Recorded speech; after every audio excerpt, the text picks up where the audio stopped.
This is Corey. And I'm Sharonda. And this is Until Forever, a relationship podcast where we don't claim to be experts or gurus.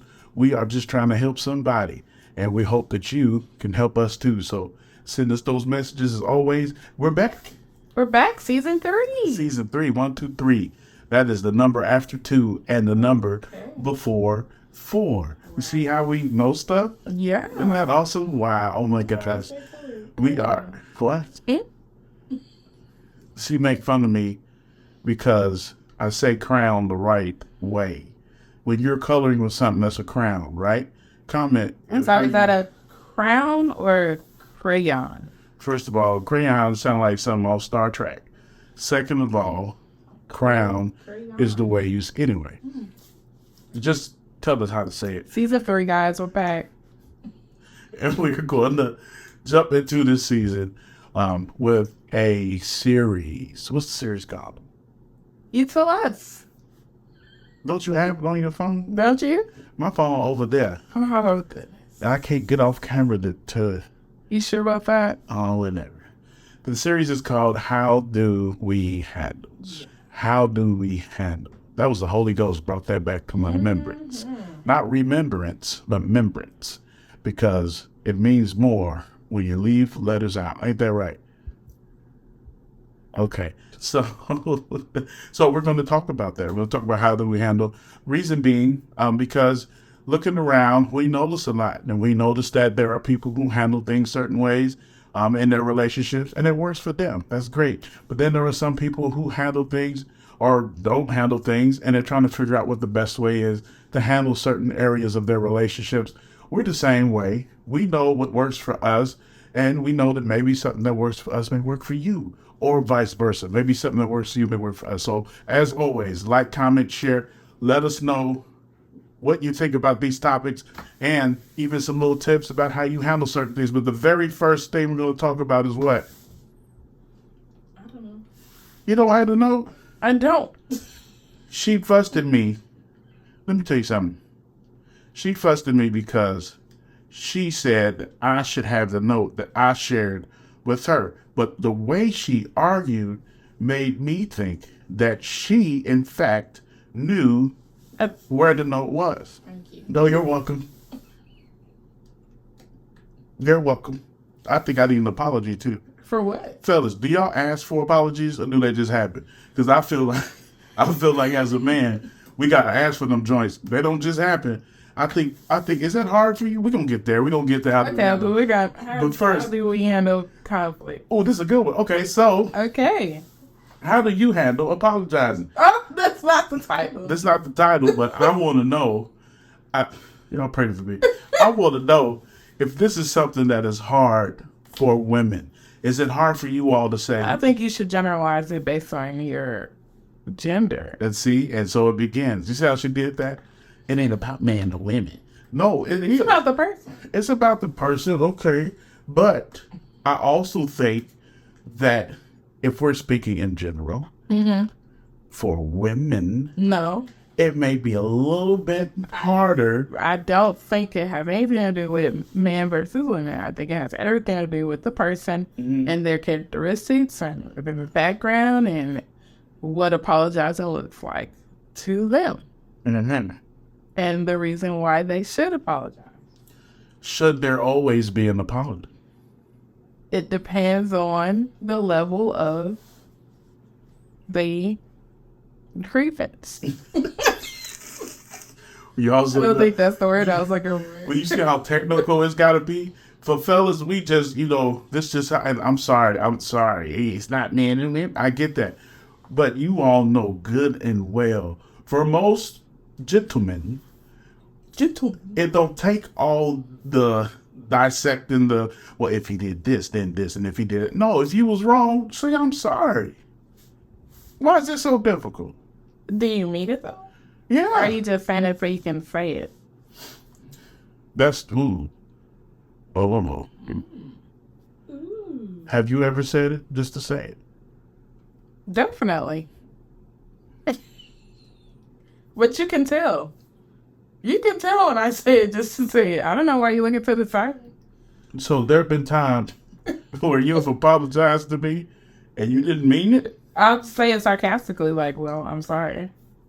Wow. That's not a genuine apology. Well.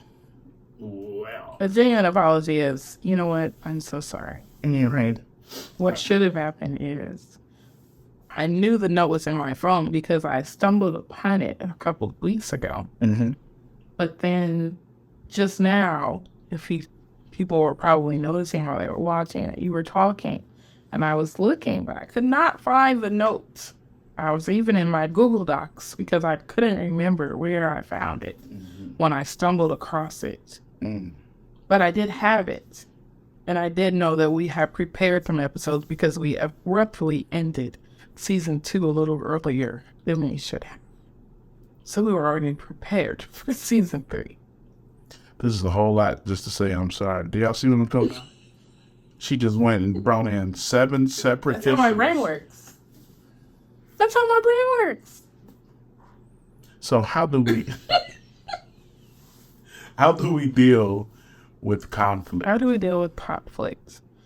We've grown with how we deal with conflict in our marriage, but how we deal with conflict outside of our marriage is a whole nother thing. So are we're talking about relationships? Relationship podcast. Yeah. Okay. Communication is very important. Big, huge, large. Temperance. You want to kind of get a feel for the temperament. How do you do that? Well, if someone's heated, you don't want to go in. Like, Corey has a tendency to kind of just be like, I want to talk about it. I want to talk about it right now. Whereas I need a minute to calm down. Like this morning. Oh, you're getting ready today. Mm-hmm. Like, Corey he just came in hot. Like, what's going on? I was like, I need a minute. Don't touch me right now. And it's not that I don't love him and I don't love him touching me. It's just I need a minute. I need a minute to get my thoughts together. I need a minute to calm down. And I handle it way differently than I would have like 10 years ago. You don't think so? If I came in the room, I closed the door to the bathroom. I took a shower. You see how soft she's saying close the door? I did close the door softly. I did not slam the door. Oh my goodness. You gonna lie to First, me? I'm not lying. I'm not lying. First of all, these doors close. I mean, one of them just closed just from the air pulling it closed. So the door's about okay. Now, I did close the door to the room. I closed the door to the bathroom. I took a shower. And I came out. And you're like, what's going on? So why would I say what's going on? Because I didn't respond to you with the last thing you said to me before I came into the room. No, I think it was because of how hard you shut shut the door. She didn't slam them, but there's a level of door shutting between between I'm going in the room and I don't want anyone to see me, so let me shut the door. That's the level. And then there's y'all get on my nerve. Boom, there's that level. And then there's we're getting to meet. Let me shut this door. But you don't want to slam it because you don't want to bring any unwanted attention. But you're going to shut it hard enough to force everybody else to know that there's an issue and you need a minute. That's this class level 2. That's where you was at. Oh. You level 2 the door instead of level 2. Level 3. I was accusing you of level 3. Listening to this, you don't remember the level 2 that you felt? Okay. I just shut the door. Well, the way I heard it shut, I said, something's wrong. Or you seen that video of that guy? Hold up. Have not seen. Wait a minute. Something's not right. I think that's where. Probably it's on TikTok. And I was like, hold up. Wait a minute. I think that's where we was at when. So anyway, with that, I am, and we have talked about this before. I need to fix it, and I don't know. Here we go, man and woman stuff.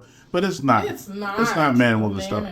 I'll admit that. Certain people just like to handle conflict as soon as possible. And unfortunately, that's me. If there's an issue, I'm trying to get to the issue so that we can fix the issue and move on about our day. Because what I don't want is we moving through our day with this issue looming over our heads. So now I can't enjoy myself like I want to. We can't have fun like I want to have fun.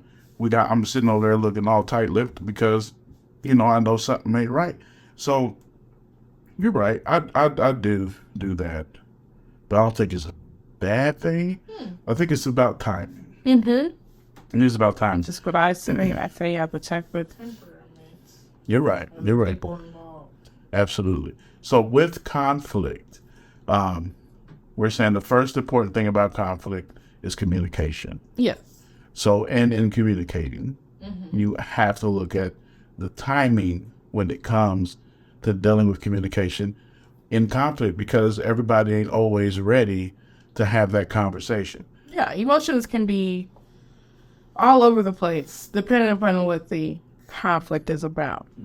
Emotions can be all over the place, and you don't want the person to feel like you're attacking them. Absolutely. And It's not an attack. It's you just trying to clear things up, and you don't want to just let it go to the side, because when you do that, you're not really fixing the issue. And it is interesting that you say that, because when I deal with you with conflict, I think that is my fear, is that you're going to feel attacked. And it don't take much for you to feel attacked. So I try to figure out how to approach an issue with you so that we can have a conversation without you getting defensive. Is it possible? And this is just a question I want everybody to answer this. You too. Is it possible to be approached while during a conflict and you not feel attacked and not feel like you need to get defensive? For me personally, it depends on what it is. It depends on what the criticism is and the communicating. And it depends on my emotions at the moment and how tender that is to me. So a lot of times when Corey is like telling me to address an issue that we have in a conflict, okay, like I guess today's not a really good example, but in times past, like it's been things that he doesn't know that I'm already hard on myself about because I don't express those things to him. Like I just inside my own mind, just I gotta do this better. I gotta do that better. How can I get better? Okay, they don't like when I do this. Let me try and do this better. Oh, but wait, I need to pick this up. Let me don't drop that. And so I feel like I'm doing like this juggling act. And so if someone is criticizing, for instance, make sure that we have meals prepped for the week. Like, then it's like, wait a second now. Like, I do many things just like you do many things. And I'm already hard on myself trying to make sure at least we have groceries in the house so we have options to eat. But it's just, it depends. It depends on my mood at the moment that is being addressed. It depends on how hard I've already been on myself, because you really don't know what my reaction is going to be until we discuss it. That's true. Okay. So, dealing with conflict within your relationship, first, communication. And in communicating, timing. Because timing is everything. Then, what I'm hearing from you, it's fair to say we have to take perspective into account. Because when you are approaching someone that you're having a conflict with, your relationship, your significant other, and you're trying to address that issue, I think you cannot fully address it without knowing the other person's perspective. You can't fully address a thing without knowing how they feel about it. Because you're right. And I didn't learn that until years of us being together, because looking at you and seeing you maneuver and go through your day, I can't tell what you're thinking. I can't tell what the list in your brain is that you're trying to get done. So from the outside, it looks as if she's dropping the ball on this area. Let me address that. But if I go from her perspective, then I could say she's got all this other stuff she's trying to do. She's not necessarily dropping the ball. She's just already stretched too far. So if I approach it then from that perspective, then it's how do we fix this instead of why aren't you doing this? And I think that is extremely, extremely, extremely important that we have enough sense to know there are two perspectives. Yeah. They always say it's his story, Her story. her story, True. and then the truth. So there's always. But I mean, yeah, that's why I like the movies and the books that show that they give you the situation, but then they start to break it down from everybody's perspective. I love when writers can do that because, you know, there's a fire, but what led up to the fire and everybody involvement that's in that scene with the fire, everybody's day was totally different, but they all ended up at the fire. Mm-hmm. And so it matters. And like the example I provided, like a previous conflict of ours a couple of years ago was meal prep, because our family is so busy. And once we sat down and talked about it while my emotions were low, and it just became like, Corey has to pitch in some more meals. And then on the weekends, it kind of just needs to be like that. Every man for himself, except for Sunday after church. Because if not, I just kind of, I'm like all over the place. But we wear a lot of hats, and that's the reason. But we would have never come to that solution if we didn't actually sit down and talk about it, discuss what was bothering each of us, and then come up with a solution. It doesn't make any sense to discuss what's bothering you if you're not willing to come up with a solution that works for both people involved. If the only point of you communicating is to point out flaws of the other person, and you're just looking for them to correct, and you're not doing anything on your end to make it easier or better as well, then that's not a real partnership in a relationship at all. That's good. So then, after you have your perspective, it's important to know what the goal is when you are entering into conflict management. Because that's what this is. So when you have a conflict with someone, you are communicating, you're making sure timing is there. You have the perspective of the other person, you're taking that into account. And then you have a goal in mind. Like, what is the goal? What am I trying to get out of this conflict? What am I trying to get out of trying to resolve this conflict, having this conversation? Because if you don't have goal in mind, then you are guilty of trying. I think we've all done this before, where we just want to be right. We just want to feel good. Just give us this 2 minutes, because I know that she was wrong for doing that. She knows she was wrong for doing that. As soon as I see her, this is a conflict. We got to work this out. But I can't wait to see her, because what I'm finna do is point out everything she did wrong. Tell her I told you this, that, and the other. Tell her I was right. You know what I'm saying? We have these self-gratifying moments where we just want to be right. Yeah. It feels good to be right. I mean, let's be honest. It feels good to be right.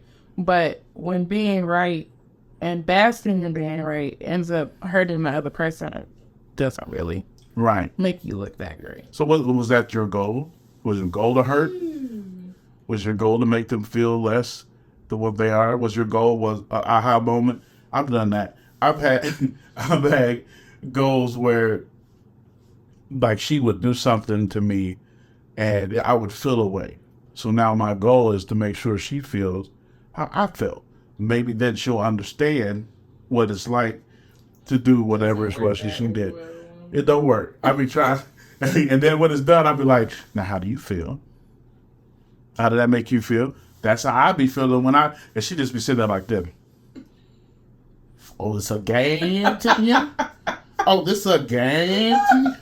This tit for tat? That's the thing that used to be our favorite thing. This tit for tat? No, it's not. I just want you to feel how I feel.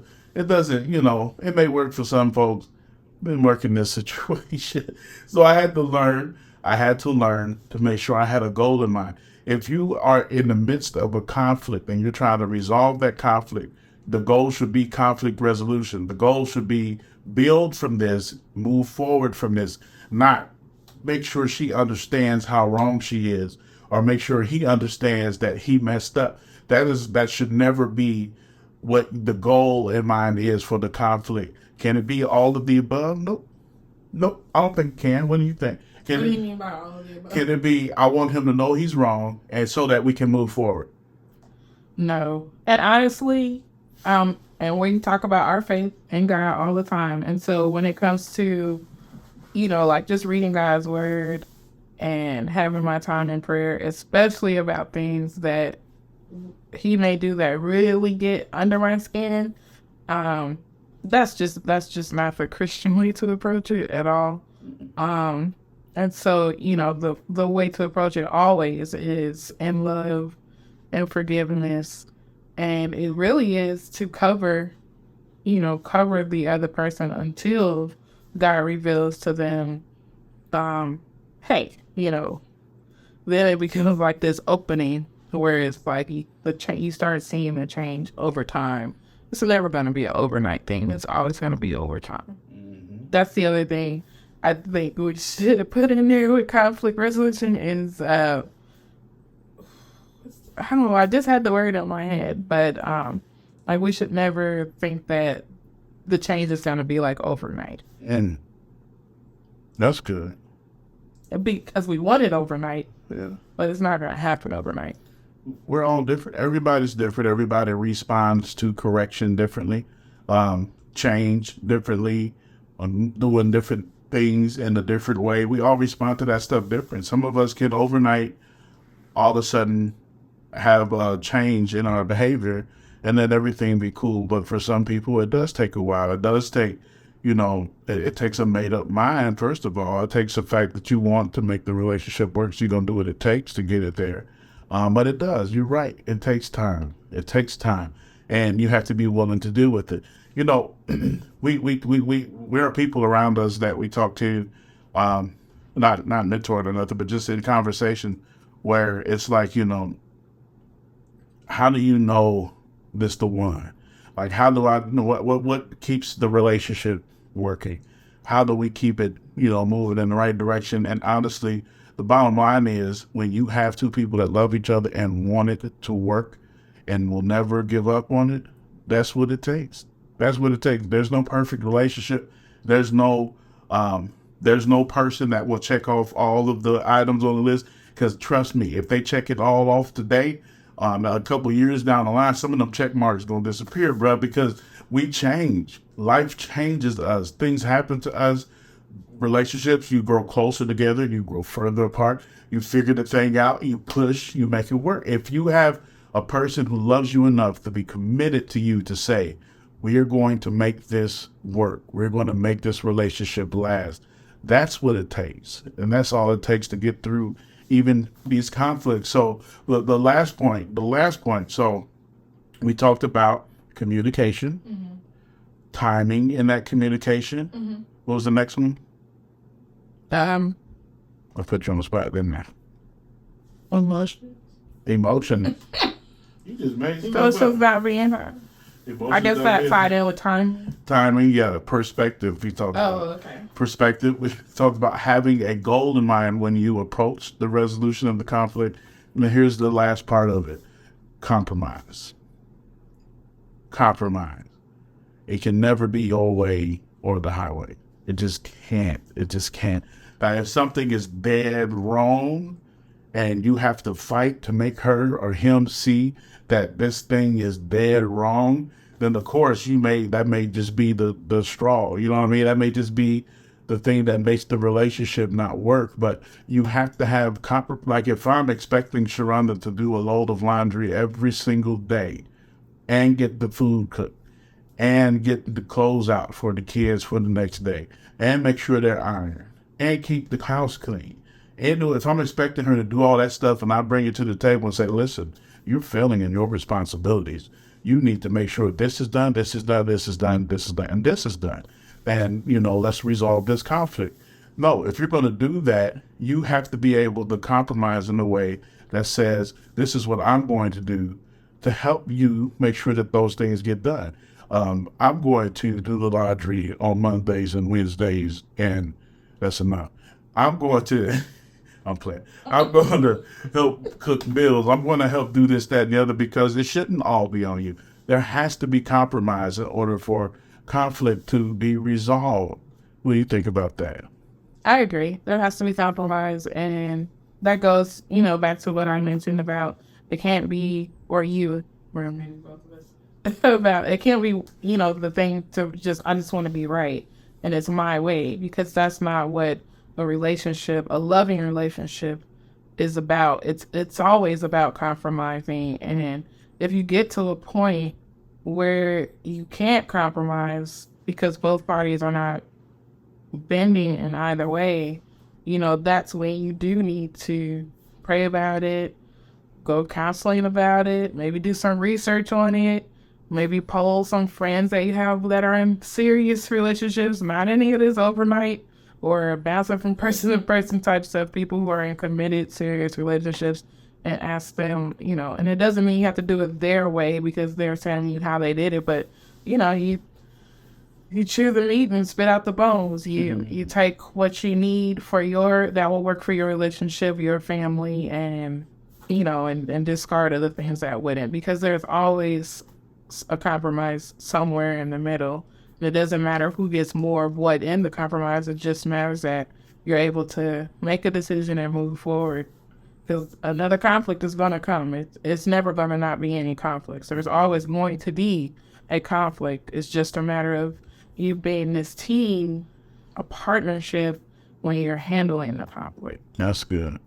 That's good. You have to realize you're on the same team. There's no my side, your side in the relationship or in the marriage. Like, that's if you're starting at that point, you're already messing up. We're in this together. So if there's conflict, that conflict has come to destroy. That's how you literally have to see it like that. If there's conflict within your marriage or within your relationship, this conflict has arisen to destroy us. So, because you gotta get deep. It has arisen.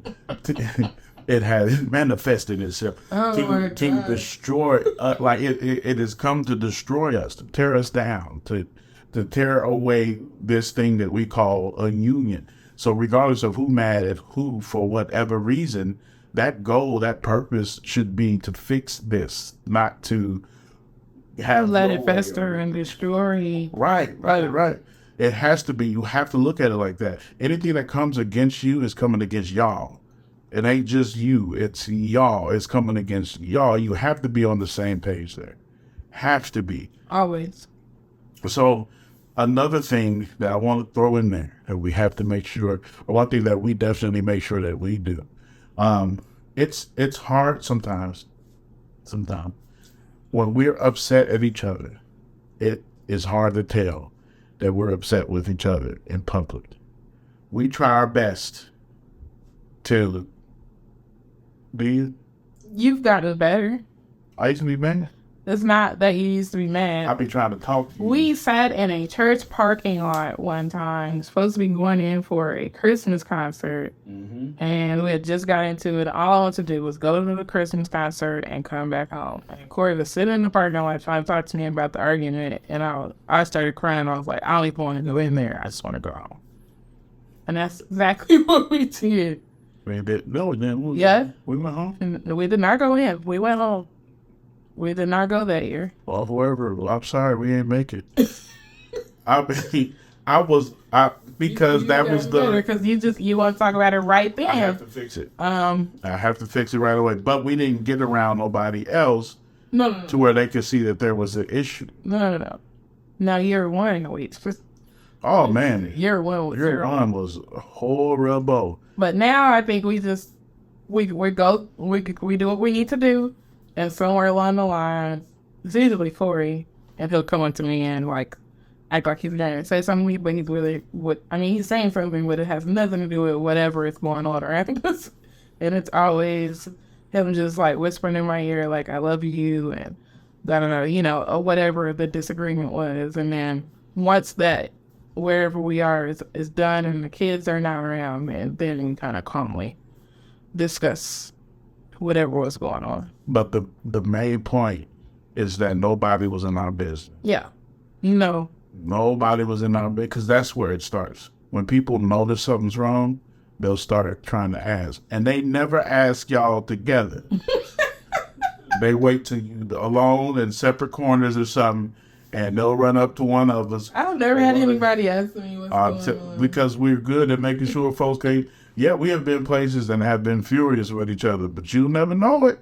Because for one, that's your business. And that's really how we have to be. And everybody else should be the same. Like, because this is what happens. When you have an issue within your relationship, and everybody see that y'all got an issue, whoever the person favors outside of y'all relationship is going to find the opportunity to approach that person and say, hey, everything all right?